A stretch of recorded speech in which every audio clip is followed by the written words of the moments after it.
Red Rocks, vous avez l'air en forme aujourd'hui. Je crois que si vous regardez en ligne, vous chantiez aussi fort que tous les autres ici. Alors aidez-moi, avant de vous asseoir, à accueillir tous ceux qui viennent de Austin, Texas, Bruxelles en Belgique. Joyeux Noël, Bruxelles, nous vous aimons.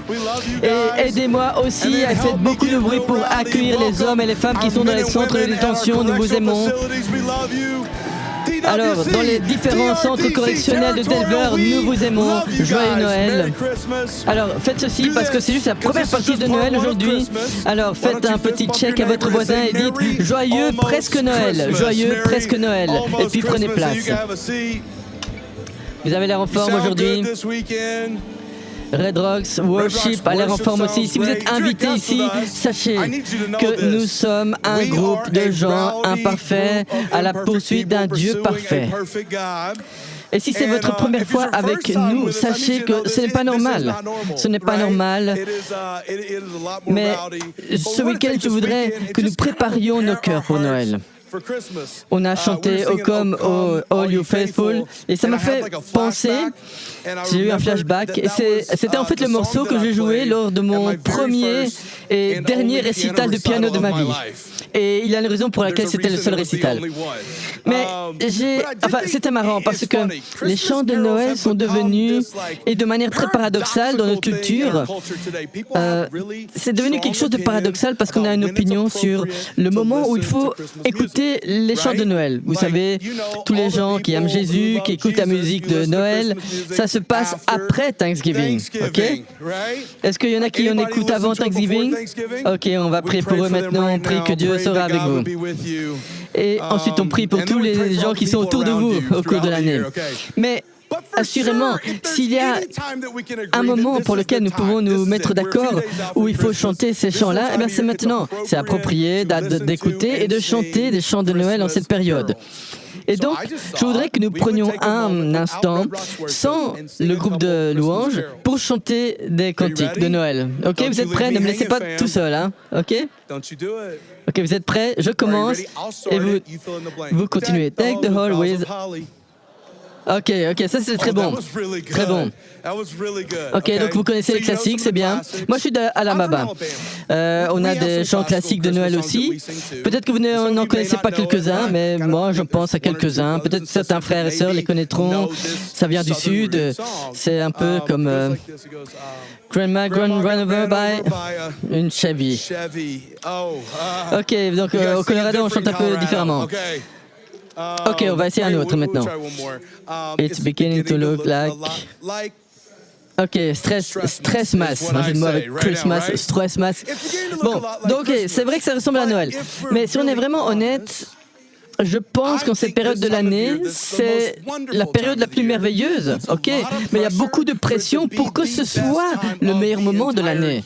Quand vous êtes entouré de gens desquels vous avez eu peur d'être avec tout au long de l'année, et je ne parle pas de moi, je parle de vous, parce que moi, j'aime tous ceux avec qui je serai cette année. Je suis impatient que vous veniez. Vous comprenez ce que je veux dire? Mais vraiment, en cette période de l'année, il y a tellement d'attentes, non seulement de nous, mais sur nous aussi. Et si on est honnête, en cette période de l'année, et donc c'est la période de l'avant, donc de l'arrivée, et il est supposé être une anticipation. Ah oui, j'attends Noël, je suis impatient que ce soit Noël, ce moment où on va célébrer que Jésus est venu sur terre et qu'on va s'en souvenir. Mais je pense que c'est bien plutôt de l'anxiété que de l'anticipation que nous ressentons. Et je pense que certaines des confusions que nous avons extérieurement, c'est lorsque des gens qui déclarent aimer Jésus ont le même déficit de paix que ceux qui ne le connaissent pas. Parce que Noël, on nous a raconté, au travers de ces lunettes culturelles, que c'était un moment où il faut donner des cadeaux, où on s'assemble avec sa famille, où c'est romantique, où on célèbre, où c'est merveilleux. Et toutes ces choses peuvent être vraies, culturellement, mais pour ceux qui aiment Jésus, cette époque de l'année se trouve résumée non dans un lieu, dans des personnes, mais dans une personne. Et Jean 3,16 dit: car Dieu a tant aimé. Vous savez que c'est ma partie préférée du verset. Tant aimé, tant aimé. Il a tant aimé le monde, vous et moi, qu'il a donné son Fils unique. afin que quiconque croit en lui ne périsse pas, mais ait la vie éternelle. Une vie qui est bénie, qui est pleine, qui est riche, ici maintenant, mais aussi la promesse d'un jour expérimenter une vie pleine qui est au-delà de nos rêves et de notre imagination la plus folle. Voyez-vous, la beauté de Noël est celle-ci. La beauté de Noël, c'est que je peux compter sur Noël pour qu'il soit ce qu'il est censé être, parce que Dieu a envoyé le plus beau cadeau. Ma femme et moi, on a payé pour un service de la Poste qui nous aide à prévoir notre courrier. C'est une bénédiction, mais en même temps une malédiction, parce que avant d'aller à votre boîte aux lettres et ouvrir les enveloppes, vous savez déjà pour qui c'est. Et de qui c'est? Vous savez, j'ai jamais reçu une enveloppe qui venait du fisc et qui m'enthousiasmait. Je suis stressé, je suis en train de suer rien que de voir cette enveloppe. Je suis impatient d'aller la prendre, pas parce que je suis content de la prendre, mais parce que je suis anxieux. Mais il y a des moments lorsque j'ai des cartes de ma grand-mère. Et vraiment, je suis très heureux d'avoir une carte d'elle parce que très souvent, elle est accompagnée par un petit pièce de couture qu'elle a faite pour moi. Et je sais... En fait, je suis content non pas parce que je sais quel sera le cadeau, mais en raison de la personne qui me l'envoie. Et ce Noël peut être rempli d'anxiété si vous vous dites « Oh, j'ai encore des cadeaux à acheter, je dois emballer les cadeaux. » Prenez un sac de cadeaux, ça sera plus rapide. En fait, vous pouvez même mettre n'importe un autre emballage cadeau si vous voulez, mais il y a plein de choses à faire. Et je vous demande, moi, un moment de ralentir le rythme et de penser à qui a donné, qui a envoyé le cadeau et comment il l'a annoncé. Dans cette boîte aux lettres qu'il avait préparée pour l'humanité, l'Ancien Testament, en Ésaïe, chapitre 7, Jésus, il est annoncé, on prédit sa venue par le prophète Ésaïe. Et le prophète, c'est quelqu'un qui annonce quelque chose qui allait venir. Et ce livre a été écrit 700 années avant l'arrivée de Jésus. Pourquoi est-ce que Jésus a fait? Pourquoi Dieu a fait ça? Parce qu'il dit, je sais et je veux que vous connaissiez ce cadeau. Ok, donc Ésaïe 7 nous dit, et j'aime beaucoup parce que c'est très clair, il dit, c'est pourquoi, regardez, la Vierge deviendra enceinte, elle enfantera un fils, elle lui donnera le nom d'Emmanuel, c'est-à-dire Dieu avec nous. Alors je réalise aujourd'hui que tout au long de l'année à Red Rocks, il y a des gens qui viennent pour la première fois chez nous, à l'église, et dire que Jésus est né d'une vierge, ça paraît un peu gros. Mais sachez que nous tous, chacun croit en une naissance virginale. Il faut juste choisir laquelle. Le matérialisme croit que la terre a eu une naissance virginale. Et ceux qui aiment Jésus croient que notre Sauveur a eu une naissance virginale. Et je suis reconnaissant, moi, parce que je ne dois pas me poser la question, je ne dois pas espérer que Jésus était la confirmation de cette promesse. Mais Jacques, James, ça semble être un saut là que tu me demandes de faire. Peut-être, mais il y a un filet de sécurité. Parce que non seulement Jésus a été prédit, mais c'est aussi une promesse qui a été gardée. Et Ésaïe continue dans l'Ancien Testament, et au chapitre 9, au verset 6, il dit « Un enfant nous est né, un fils nous est donné, et le gouvernement posera sur ses épaules, et il sera appelé. » Et j'aime beaucoup ça parce que Ésaïe non seulement nous dit comment il arrivera, mais il nous dit aussi quels seront ses attributs de ce roi, de ce royaume. Et à ce stade de l'histoire humaine, il faut penser dans l'Ancien Testament, un roi, deux rois. La première partie de la Bible, à cette époque-là, donc il y avait des rois qui se suivaient, et donc tel roi faisait des choses bien pour Dieu, telle chose faisait des choses mauvaises. C'était des montagnes russes. Ça allait pas.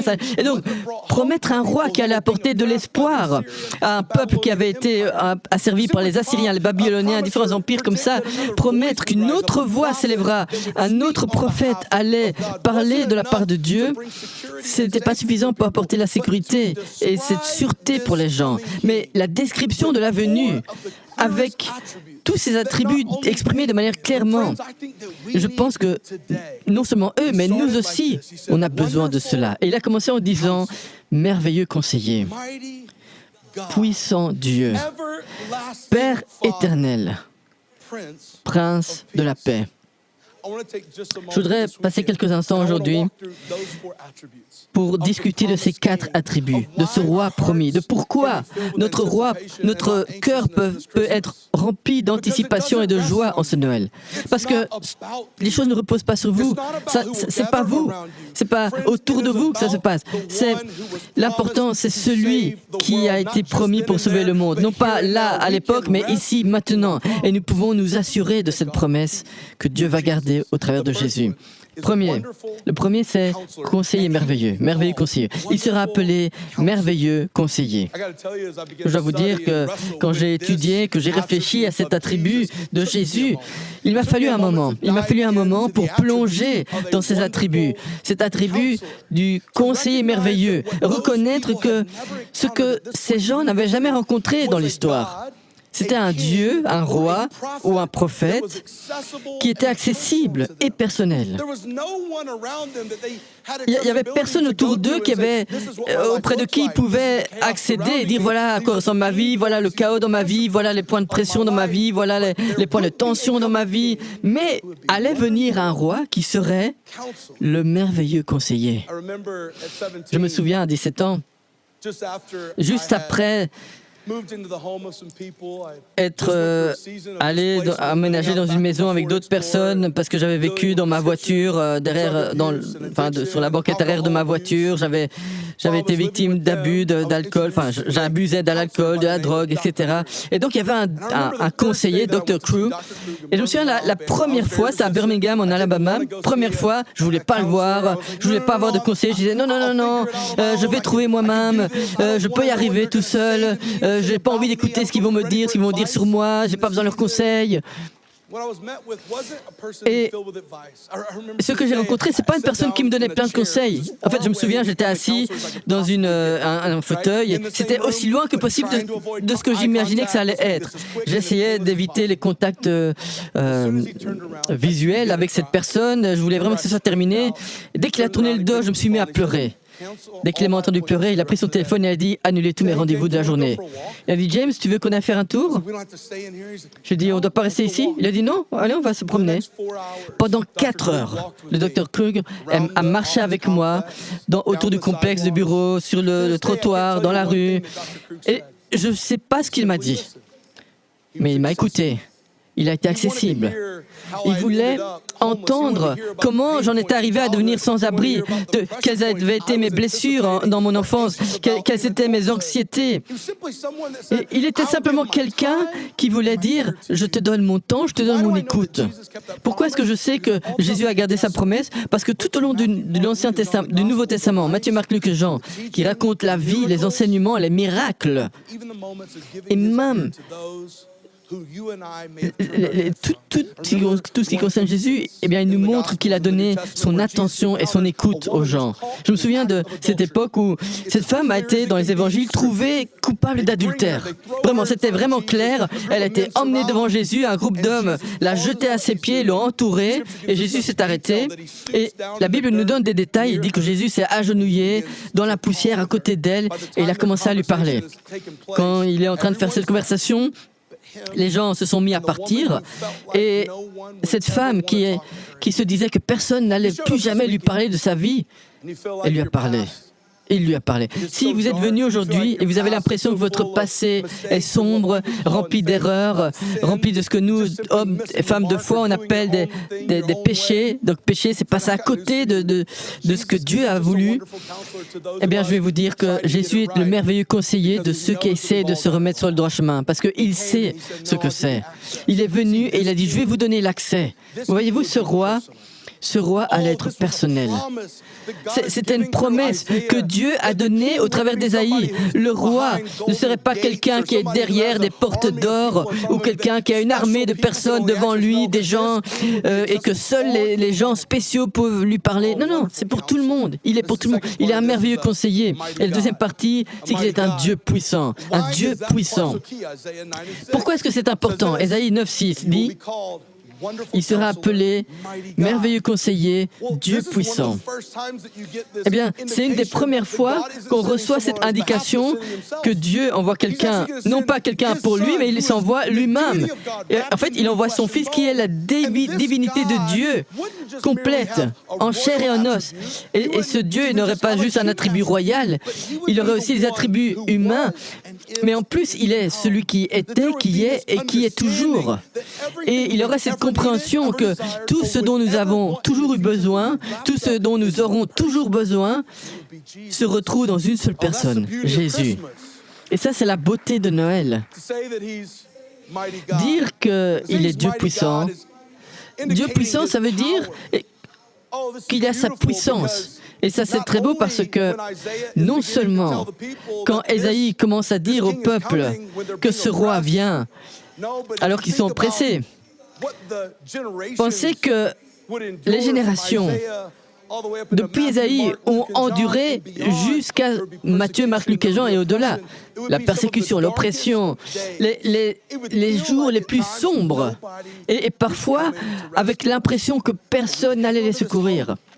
Mais ils pouvaient s'accrocher à cet espoir qu'un jour, Ésaïe a dit, et je me demande combien de grands-parents, d'arrière-grands-parents, de parents ont assemblé leurs enfants dans les moments les plus sombres de leur existence en disant, il sera accessible, il viendra, il sera accessible et il va faire quelque chose pour nous concernant cette souffrance que nous traversons.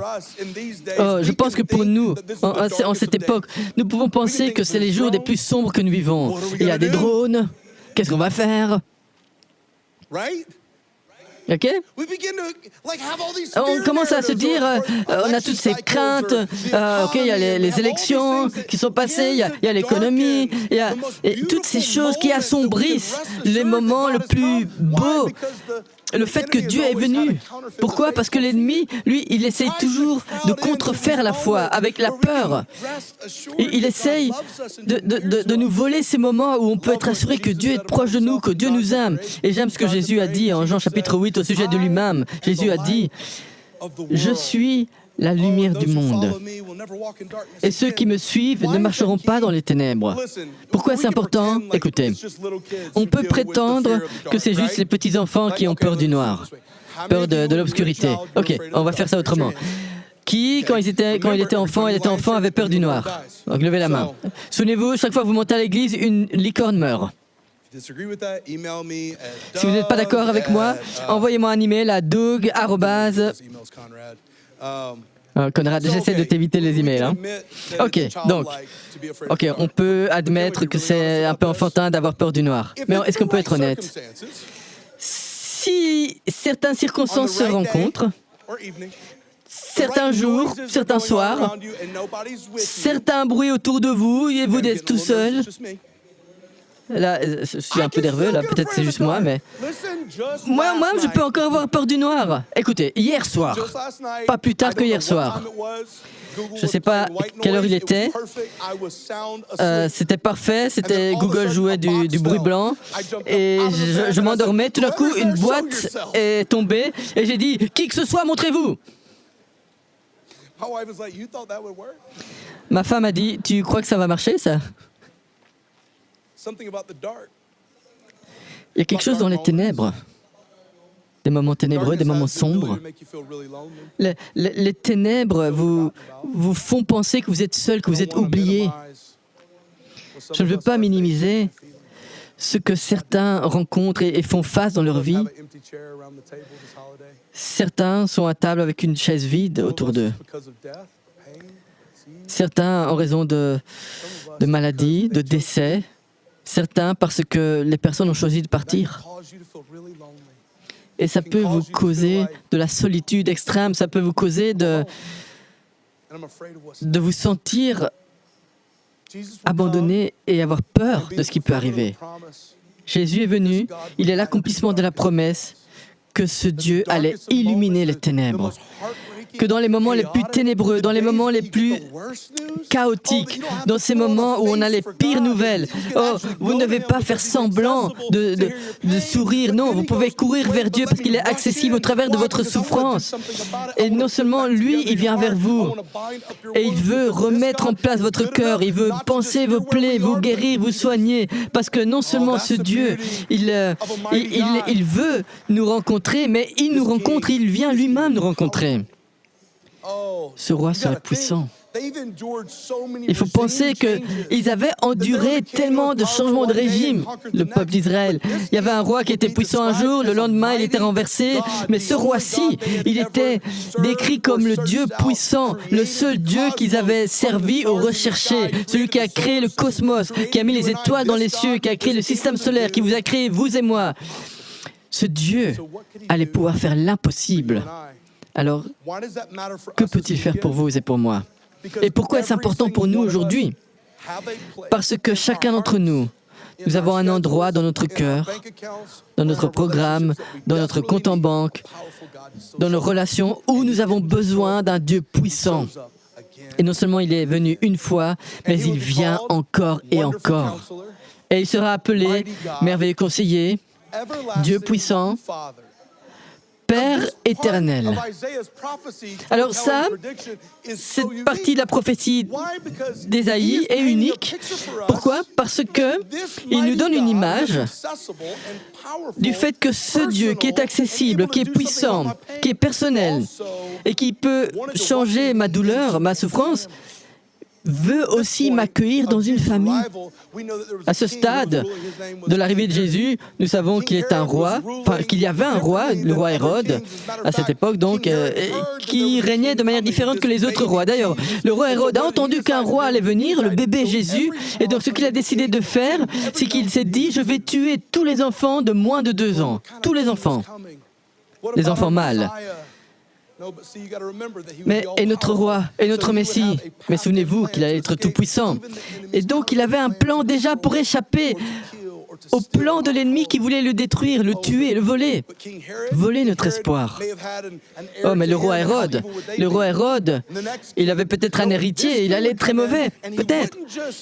Mais ce roi-ci allait venir et non seulement il allait être Seigneur, mais il allait être Seigneur avec nous. Vous voyez, il montrait cet archétype du fait que nous allons devenir héritiers de Dieu.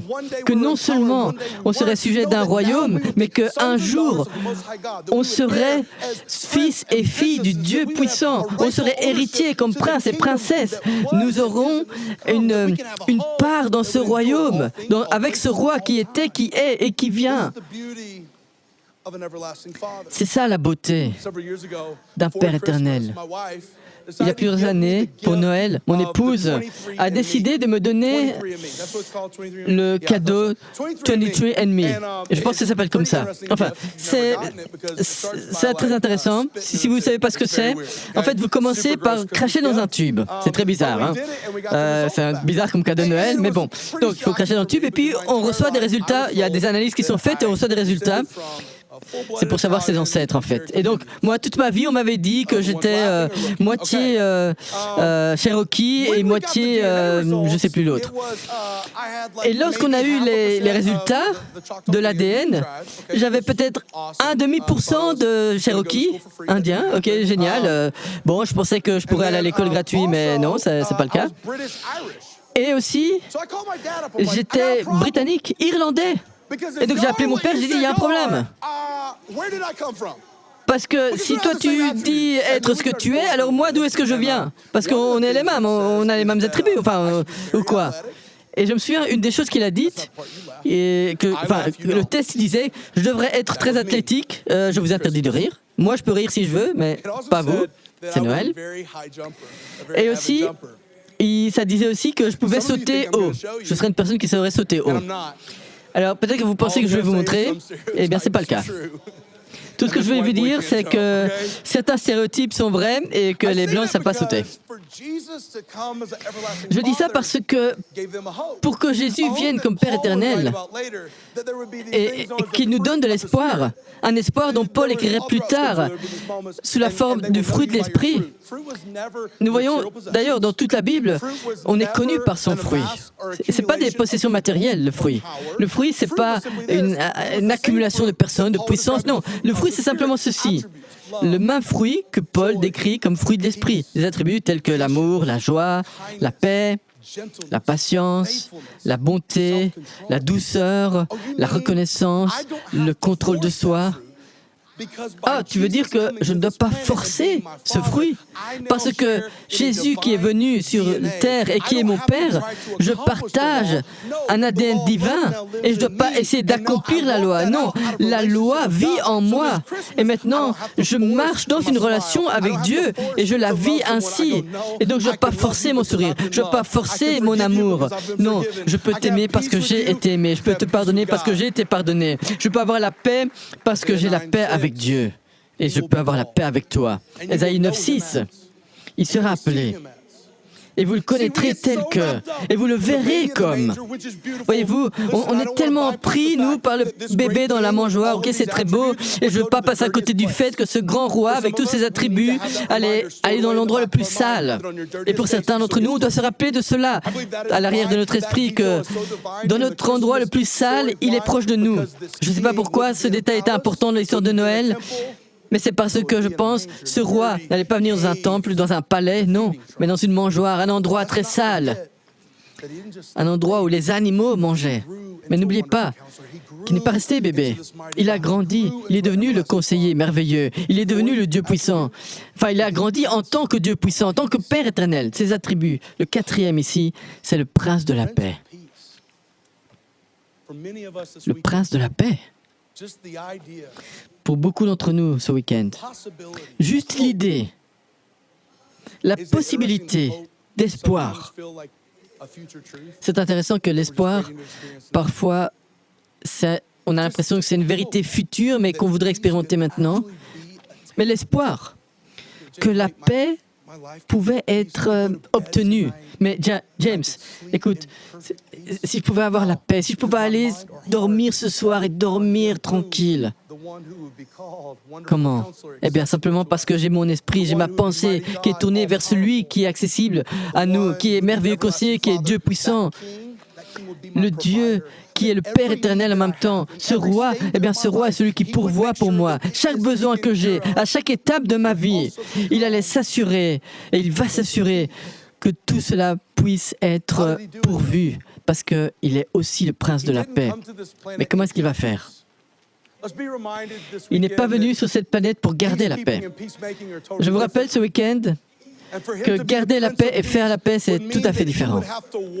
Et pour qu'il soit le prince de la paix, eh bien, il allait devoir faire la guerre contre le chaos de ce jour, de cette époque.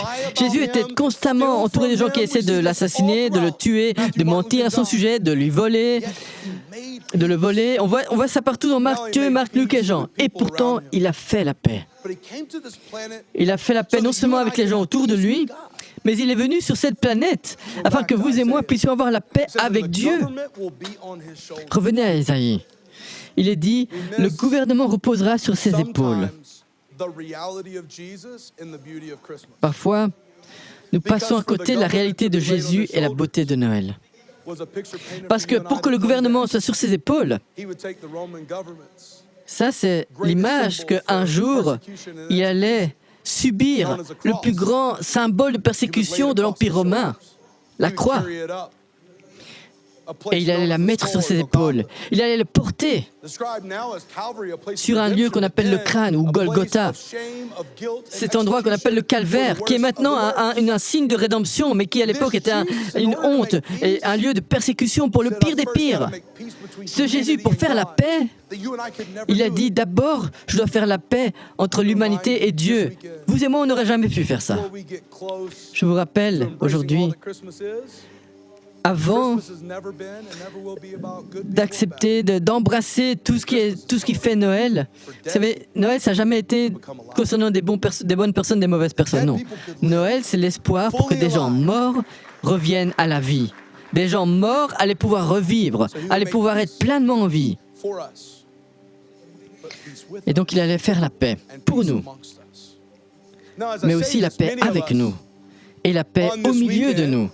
Alors, je dis cela et beaucoup, aujourd'hui, sachant que peut-être vous avez fait la paix avec Dieu, vous vous dites, il y a tellement de relations dans ma vie où il y a encore de la destruction, de la toxicité, du brisement, j'ai besoin d'un accès à cette paix.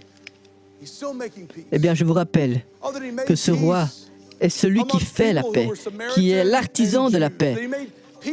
Il fait la paix entre les Samaritains et les Juifs. Il fait la paix entre les Romains et les Juifs. Lorsqu'il allait donner son dernier souffle, même le garde romain a dit assurément cet homme était fils de Dieu. Il est venu pour apporter la paix divine pour tous les gens. Mais si on regarde le monde autour de nous, on n'a pas l'impression qu'il y ait beaucoup de paix. Alors James, qu'est-ce qui s'est passé? Comprenez ceci aujourd'hui.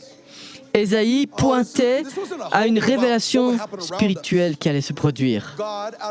Ce n'était pas un espoir de ce qui allait se passer simplement autour de nous. Dieu, dans sa bonté, nous a donné le libre arbitre et l'humanité peut prendre ses décisions. Mais à ceux qui croient, il est dit que peu importe ce qui se passe autour de vous, le chaos, la destruction, je peux marcher dans le chaos et je peux choisir d'être un thermostat et non un thermomètre. Ma paix n'est pas un indicateur de ce qui se passe autour de moi, non. Peu importe si vous aimez mes cadeaux ou pas cette année. Vous savez pourquoi?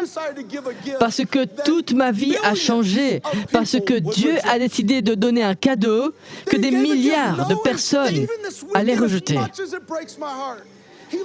Il a donné un cadeau sachant que même aujourd'hui, et même si ça brise mon cœur, parce qu'il vous a tellement aimé et qu'il a envoyé ce cadeau pour vous, mais certains aujourd'hui encore vont rejeter ce cadeau à cause de l'emballage cadeau, parce que l'emballage c'était la chair et le sang. Oh, c'est pas bon pour moi. Mais il est tellement aimant qu'il vous donne ce cadeau même si vous le rejetez. Et on peut avoir la paix parce que mes yeux et mon cœur sont fixés sur les choses de Dieu. Je reviens, moi, à un souvenir d'enfance.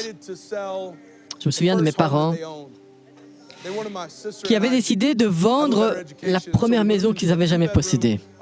Ils voulaient que ma sœur et moi-même, nous puissions avoir des bonnes études. Et donc, on était dans un petit appartement de 2 chambres. On était 4. Donc, ma sœur, qui avait 6 ans de moins que moi, était dans la même chambre que moi. Je suis sûr que j'étais très ennuyant pour elle. Et toi, tu étais génial. C'était une maison, il n'y avait pas beaucoup de place. Ça s'est passé plus ou moins vers l'automne, et je me souviens, Noël est venu, et je me souviens que j'ai pas pensé à tous les sacrifices de mes parents pour nous à cette époque-là. Parce que vous savez, quand on est enfant, qu'est-ce que tu veux plus? Tu veux quoi comme dessert? J'en veux plus. On veut toujours plus quand on est enfant. Mais je me souviens, à ce Noël-là, je descends l'escalier un jour et mon père avait mis le sapin de Noël. Le sapin de Noël, c'était 4 fils de lumière.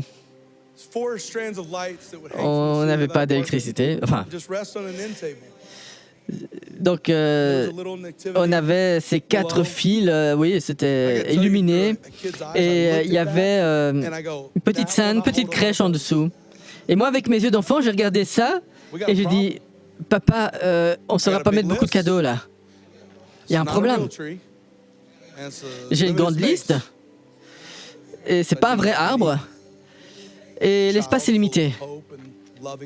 Alors j'ai fait ce que tous les enfants remplis d'espoir et qui aiment Jésus font.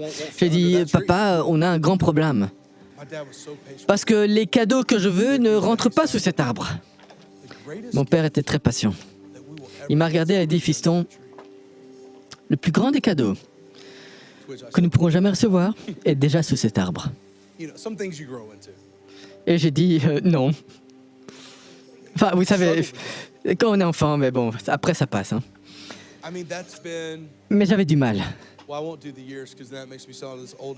Et ça fait Enfin, je ne vais pas dire le nombre d'années parce que sinon ça donnera à Pasteur Sean l'air d'être encore plus vieux. Je t'aime, Pasteur Sean. Tu es très jeune, moi aussi. Mais en tout cas, ça fait près de 3 décennies que ça s'est passé. Et j'y pense chaque année.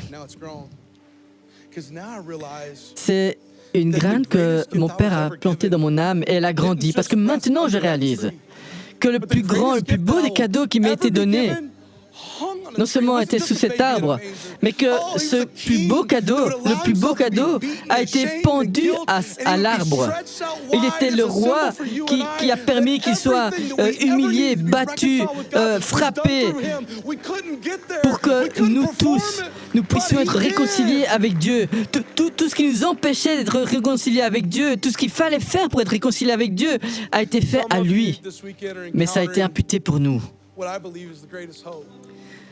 Certains, ce week-end, je pense, vont rencontrer le plus grand désespoir. Le plus grand désespoir, l'espoir donc. Et parfois, vous savez, c'est vrai que j'ai mal expliqué le cadeau de Jésus. J'ai dit que c'est un don gratuit, mais c'est pas gratuit.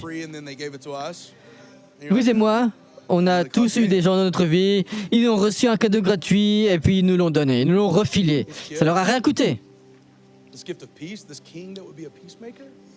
Mais ce cadeau de paix, ce cadeau de faiseur de paix, c'était pas gratuit. Le prix était ultime, c'était la mort.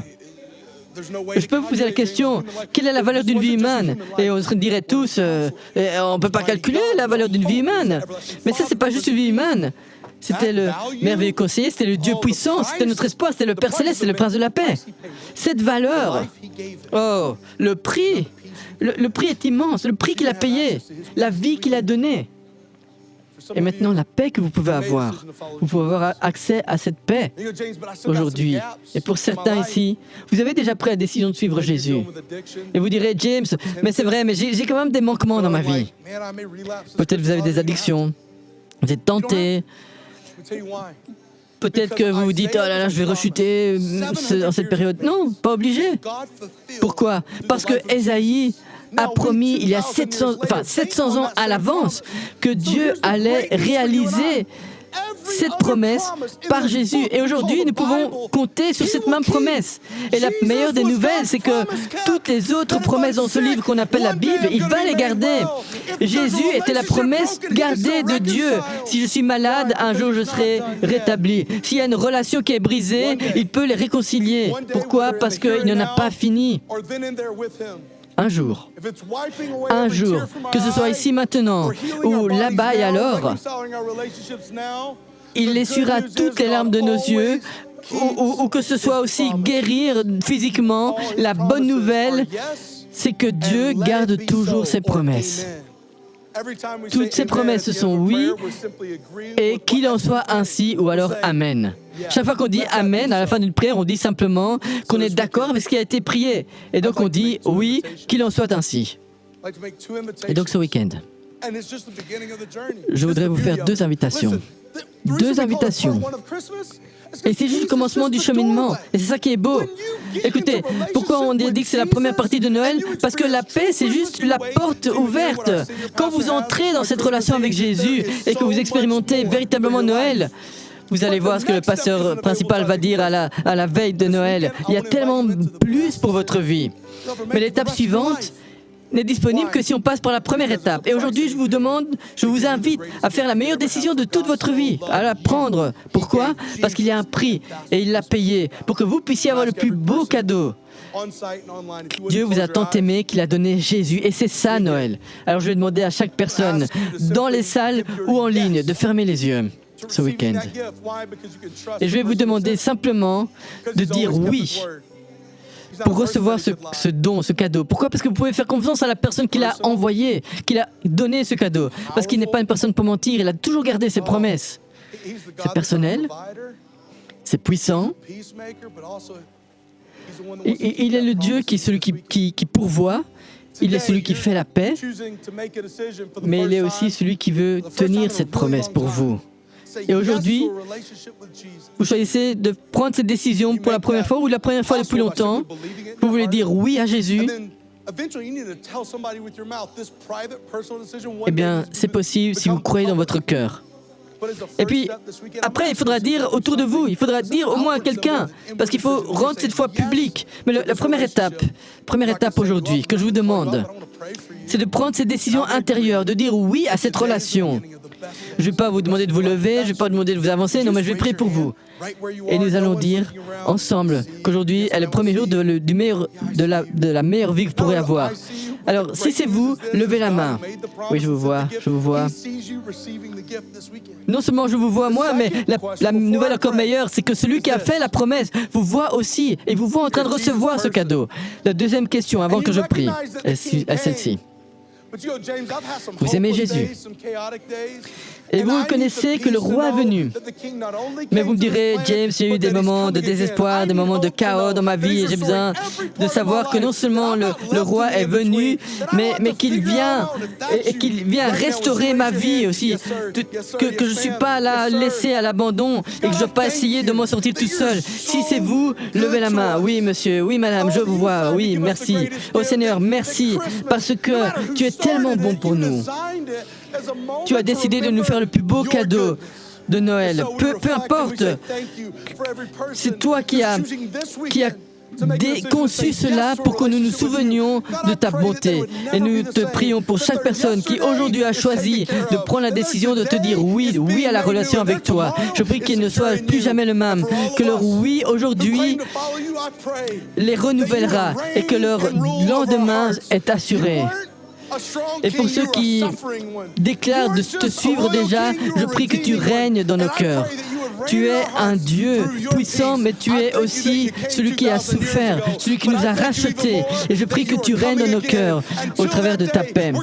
Merci parce que tu es venu il y a 2000 ans et je te remercie aussi parce que tu vas revenir. Et jusqu'à ce jour-là, nous allons dire autour de nous cela parce que nous voulons vivre avec un but, nous voulons continuer de changer le monde avec toi au travers de nous qui agis. Et c'est au nom du nom puissant et libérateur de Jésus-Christ que nous avons prié. Amen, amen.